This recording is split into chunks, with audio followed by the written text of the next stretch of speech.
Pinagdadasal ko talaga na makuha ko 'to.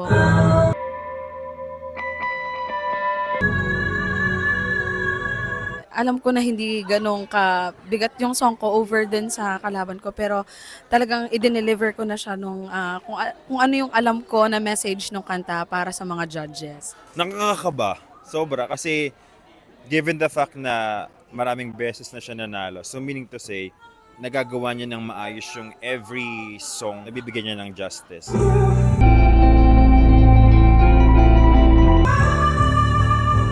Yung mga sinabi nung inampalan, feeling ko naman, I believe na na-apply ko naman siya for this round. Si Aaron, ang ganda ng boses niya, nakakaloka, ang gwapo pa, nakakaloka. Ano ba, package na siya.